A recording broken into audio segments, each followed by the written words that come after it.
जिस तरीके से एक महिला सांसद को बदनाम किया गया एक सांप्रदायिकता के आधार पे, ये बिल्कुल गलत है और इसके खिलाफ हम लोग अपना आवाज उठा रहे हैं। पार्टी की कोई भी विचारधारा हो, राजनीतिक स्तर पर हमारी अलग विचारधारा हो, पर हमको लगता है कि महिलाओं को अपने सम्मान के लिए एकजुट रहना चाहिए। और सबसे ज्यादा शर्म की बात है कि अखिलेश यादव जी ने अपनी राजनीति को, अपनी सियासत को बचाने के लिए अपनी पत्नी के लिए भी उन्होंने आवाज नहीं उठाया। जिस तरीके से शायद रजनी जी ने डिम्पल यादव जी के बारे में बोला है, वो बिल्कुल भी एक्सेप्टेबल नहीं है और उसके खिलाफ हम लोग अपनी आवाज उठा रहे हैं। तो जिस तरह से बयान आया है, समाजवादी पार्टी चूंकि समर्थन नहीं कर रही है, कोई वक्तव्य नहीं दे, इसलिए एनडीए के सांसद उनके समर्थन में आए हैं।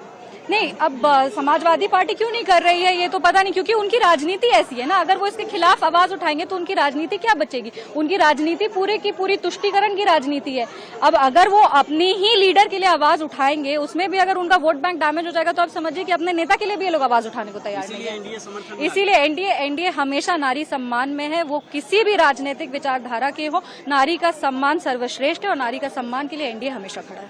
जिस तरीके से एक महिला सांसद को बदनाम किया गया एक सांप्रदायिकता के आधार पे, ये बिल्कुल गलत है और इसके खिलाफ हम लोग अपना आवाज उठा रहे हैं। पार्टी की कोई भी विचारधारा हो, राजनीतिक स्तर पर हमारी अलग विचारधारा हो, पर हमको लगता है कि महिलाओं को अपने सम्मान के लिए एकजुट रहना चाहिए। और सबसे ज्यादा शर्म की बात है कि अखिलेश यादव जी ने अपनी राजनीति को, अपनी सियासत को बचाने के लिए अपनी पत्नी के लिए भी उन्होंने आवाज नहीं उठाया। जिस तरीके से शायद रजनी जी ने डिम्पल यादव जी के बारे में बोला है, वो बिल्कुल भी एक्सेप्टेबल नहीं है और उसके खिलाफ हम लोग अपनी आवाज उठा रहे हैं। तो जिस तरह से बयान आया है, समाजवादी पार्टी चूंकि समर्थन नहीं कर रही है, कोई वक्तव्य नहीं दे, इसलिए एनडीए के सांसद उनके समर्थन में आए हैं।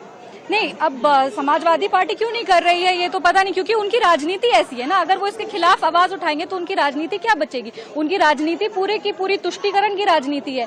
अब अगर वो अपनी ही लीडर के लिए आवाज उठाएंगे, उसमें भी अगर उनका वोट बैंक डैमेज हो जाएगा, तो आप समझिए कि अपने नेता के लिए भी ये लोग आवाज उठाने को तैयार नहीं है। इसीलिए एनडीए हमेशा नारी सम्मान में है। वो किसी भी राजनीतिक विचारधारा के हो, नारी का सम्मान सर्वश्रेष्ठ है और नारी का सम्मान के लिए एनडीए हमेशा खड़ा है।